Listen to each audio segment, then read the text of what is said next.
नमस्कार, मैं अंजू शर्मा आपके सामने उपस्थित हूँ दुख का अधिकार पाठ के प्रश्न उत्तर लेकर। तो देखते हैं इस पाठ के प्रश्न उत्तर कौन कौन से हैं। किसी व्यक्ति की पोशाक को देखकर हमें क्या पता चलता है?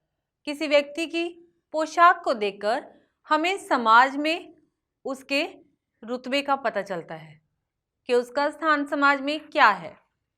खरबूजे बेचने वाली स्त्री से कोई खरबूजे क्यों नहीं खरीद रहा था? क्यों नहीं खरीद रहा था? क्योंकि उसके घर में सूतक पड़ा था। पिछले ही दिन उसके जवान बेटे की मौत हुई थी और अगले ही दिन वो बाजार में खरबूजे बेचने आ पहुंची थी, इसीलिए बाजार में कोई उससे खरबूजे नहीं ले रहा था। उस स्त्री को देखकर लेखक को कैसा लगा? स्त्री को देखकर कैसा लगा था लेखक को? लेखक का मन उस स्त्री को देखकर बहुत दुखी हुआ। वो उसके बारे में जानना चाहता था लेकिन जान नहीं पाया। उस स्त्री के लड़के की मृत्यु का कारण क्या था? सांप ने उस स्त्री के बेटे को डस लिया था। जब वो खरबूजे तोड़ने के लिए खेत में गया तो वहां पर मेंढ की तरावट में आराम कर रहे सांप ने उसे डस लिया। बुढ़िया को कोई भी क्यों उधार नहीं देता?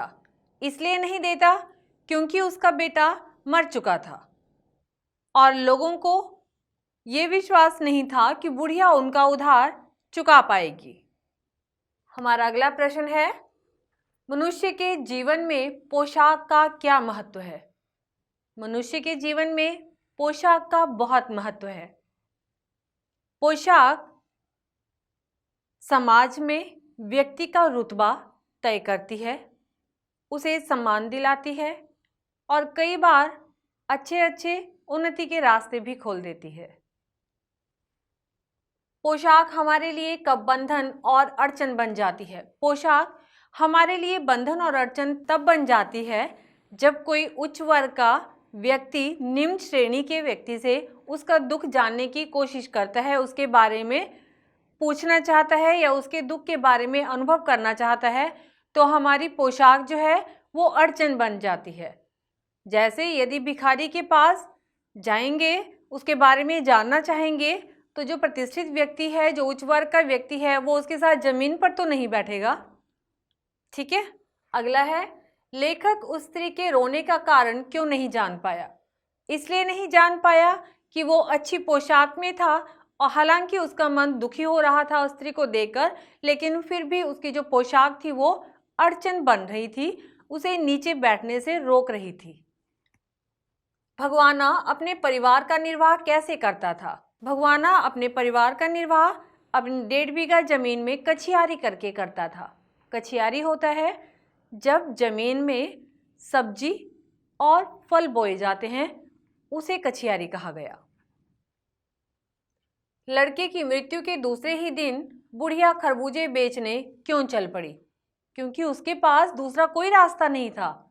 घर में छोटे छोटे बच्चे भूख से बिलख रहे थे, उसकी बहू बुखार में तप रही थी। बुढ़िया के पास खरबूजे बेचने के अलावा और कोई चारा नहीं था, इसलिए वो मजबूरी में खरबूजों की डलिया सिर पर उठाए बाजार की ओर चल पड़ी। बुढ़िया के दुख को देखकर लेखक को अपने पड़ोस की संभ्रांत महिला की याद क्यों आई? संभ्रांत, सम्मानित या प्रतिष्ठित? तो लेखक को बुढ़िया को देखकर उस महिला की याद आई क्योंकि पिछले ही साल उस महिला का बेटा जो था वो स्वर्ग सिधार गया था, यानी मर चुका था। लेकिन वो महिला 2.5 महीने तक अपने बिस्तर से नहीं उठ पाई थी। एक डॉक्टर हमेशा उसके सिरहाने रहता, हर समय उसके माथे पर बर्फ रखा जाता। इतना होने के बावजूद भी हर 15-15 मिनट के बाद उसे मूर्छा आ जाती थी। मूर्छा यानी बेहोश हो जाती थी वो औरत।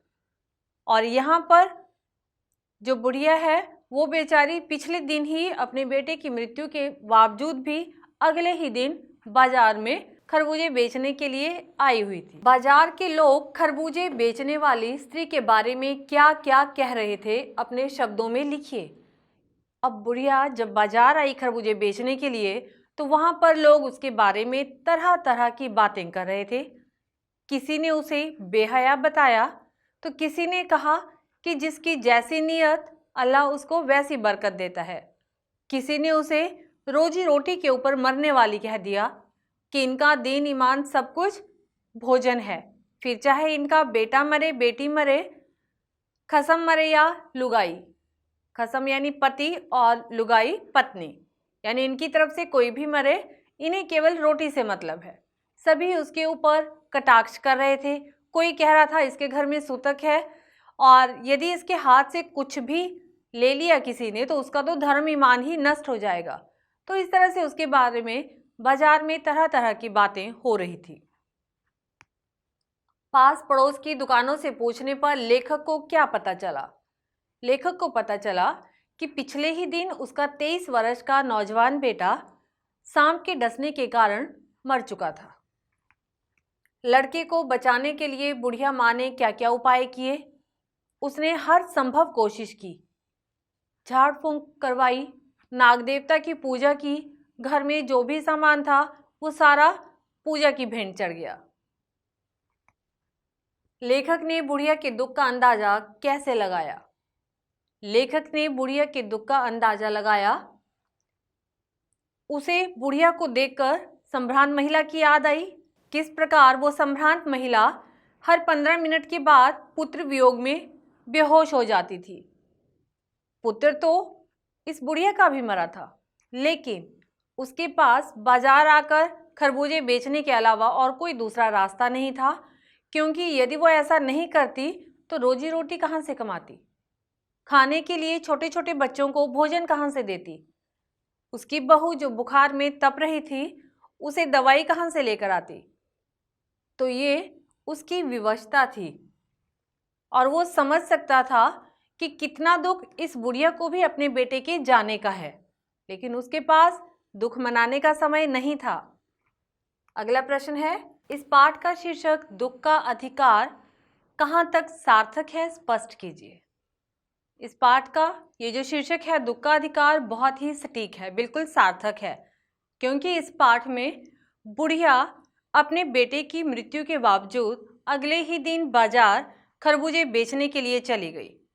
लेखक को उसे देखकर अपने पड़ोस में रहने वाली महिला की याद आई, जिसका पुत्र भी पिछले साल ही मरा था, लेकिन वो महिला 2.5 महीने तक बिस्तर पर रही थी।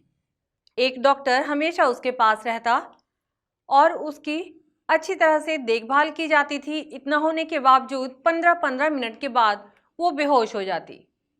अब बेटे का दुख इस बुढ़िया को भी तो वैसा ही था, गरीब थी तो क्या, लेकिन फिर भी इसके पास समय नहीं था दुख मनाने का। ऐसा लगता था कि इसके पास दुख मनाने का अधिकार ही नहीं है, क्योंकि यदि घर पे मातम मनाने बैठती, दुख मनाने बैठती, तो पोता पोती को खाना कहाँ से आता, बीमार बहू को दवाई कहाँ से आती, क्योंकि घर में एकमात्र इसका बेटा ही कमाने वाला था। तो मजबूरी में विवश होकर उसे बाजार जाकर खरबूजे बेचने पड़े। तो इस तरह से लगता था कि दुख मनाने का अधिकार वो खो चुकी है। अगला प्रश्न है हमारा, निम्नलिखित के आशय स्पष्ट करो। यानी ये जो लाइंस दी गई हैं, पंक्तियां, इनका आपने अर्थ बताना है कि इनका क्या अर्थ है। जैसे वायु की लहरें कटी हुई पतंग को सहसा भूमि पर नहीं गिर जाने देती, उसी तरह खास परिस्थितियों में हमारी पोशाक हमें झुक सकने से रोके रहती है। कि हमारी पोशाक अड़चन बन जाती है यदि वो निम्न श्रेणी के वर्ग से या निम्न श्रेणी के लोगों से उनके दुख के बारे में जानना चाहे तो हमारी पोशाक जो है वो बाधा बन जाती है।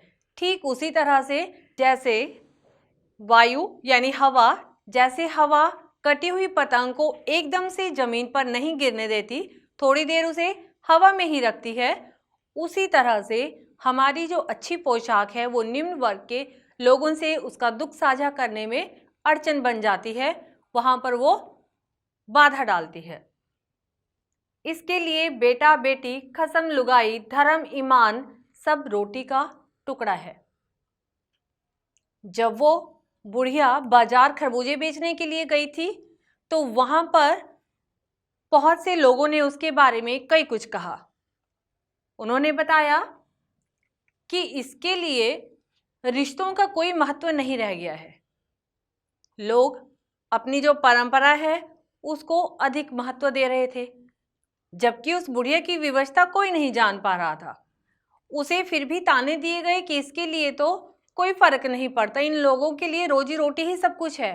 फिर चाहे इनका बेटा मरे, बेटी मरे, खसम या लुगाई, खसम होता है पति और लुगाई माने पत्नी, खसम या लुगाई, धर्म ईमान यानी इनका धर्म ईमान सब कुछ रोटी है, रोटी के लिए ये लोग जान देते हैं। लेकिन इसके पीछे उसकी विवशता किसी ने नहीं जानी। अगला है, शोक करने गम मनाने के लिए भी सहूलियत चाहिए और दुखी होने का भी एक अधिकार होता है। तो शोक मनाने के लिए भी सहूलियत चाहिए। कैसे? क्योंकि पाठ में जब लेखक को उस अपने पड़ोस की संभ्रांत महिला की याद आई थी तो उसमें बताया गया वो महिला, उसके पास सहूलियत भी थी, समय भी था, तभी वो अपने बेटे के गम में 2.5 महीने तक बिस्तर पर रही थी। 15 मिनट की बेहोशी के बावजूद सभी उसकी तीमारदारी में, उसकी देखभाल में लगे हुए थे। लेकिन यहाँ बुढ़िया के एक दिन पहले जवान बेटे की मौत होने के बावजूद उसके पास समय नहीं था उसका शोक मना सके।